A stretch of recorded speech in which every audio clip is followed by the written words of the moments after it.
এবার কিন্তু জুনায়েদ আহমেদ পলক আদালত থেকে বের হয়ে কঠিন একখান হুঙ্কার দিলেন। তিনি যখন আদালত থেকে বের হলেন তখন কিন্তু তিনি বললেন যে চুপ থাকার সময় শেষ, রুখে দাঁড়াও বাংলাদেশ। তিনি প্রত্যেকটা আওয়ামী লীগের নেতাকর্মীকে কিন্তু রুখে দাঁড়াতে বললেন। তিনি জেলে বসেই কিন্তু কঠিন একটা হুঙ্কার দিলেন। তো আসলে জুনায়েদ আহমেদের পলকের যে সাহস রয়েছে সেটা কিন্তু মানতে হবে। কারণ বর্তমান সময়ের এই দুঃসময়ে আওয়ামী লীগের তিনি যে একটা হুঙ্কার দিয়ে কথা বললেন সেটি কিন্তু আসলে কয়জন নেতা বলতে পারে। এই সমস্ত নেতারা যদি এভাবে কথা বলে তাহলে কিন্তু আওয়ামী লীগের সুদিন ফিরবে, তাছাড়া কিন্তু আওয়ামী লীগের সুদিন ফিরবে না। তারা যদি তাদের নেতাকর্মীদের গচ্ছিত করতে পারে তাহলে কিন্তু তারা আবারও দেশের ক্ষমতায় আসতে পারবে।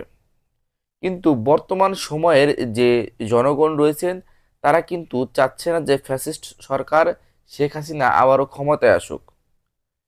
কিন্তু আওয়ামী লীগের যে নেতা কর্মীরা রয়েছে তারা কিন্তু বিভিন্ন জায়গায় পালিয়ে রয়েছে, তারা কিন্তু বিভিন্ন জায়গা থেকে নিজ নিজ অবস্থান থেকে তারা কিন্তু হুঙ্কার দিয়ে যাচ্ছে, যেটারই প্রতিরূপ দেখালেন জুনায়েদ আহমেদ পলক। প্রতিমধ্যে কিন্তু একজন লোক বলছেন যে জুনায়েদ আহমেদ পলক স্যারকে একটা তসবি দেন, তিনি তসবি গুনুক। তো আজকে জুনায়েদ আহমেদ পলক সাহেব যে কথা বললেন তার পরিপ্রেক্ষিতে একটা কথা বলবো, তারা যে গত 17 বছর দেশে নৈরাজ্য সৃষ্টি করেছে আর যার খেসারত কিন্তু তাদের আজকে দিতে হচ্ছে। তারা দেশের উন্নয়নের পাশাপাশি দুর্নীতিও অনেক করেছে, যার কারণে কিন্তু তারা আজকে ভোগান্তির মুখে। তাছাড়া এই আওয়ামী লীগ সরকারকে কিন্তু জনগণ অনেক ভালোবাসতো, অনেক পছন্দ করত।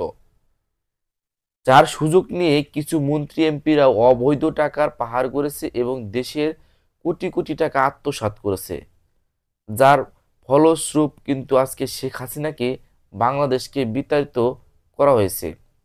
তিনি আজকে পালিয়ে রয়েছে, তার নেতাকর্মীরাও কিন্তু আজকে পালিয়ে রয়েছে। সো একটা কথা মনে রাখতে হবে, বর্তমান সময়ে যে দলই ক্ষমতা আসুক না কেন তাদেরকে মনে রাখতে হবে যে ক্ষমতা কারো চিরস্থায়ী নাই।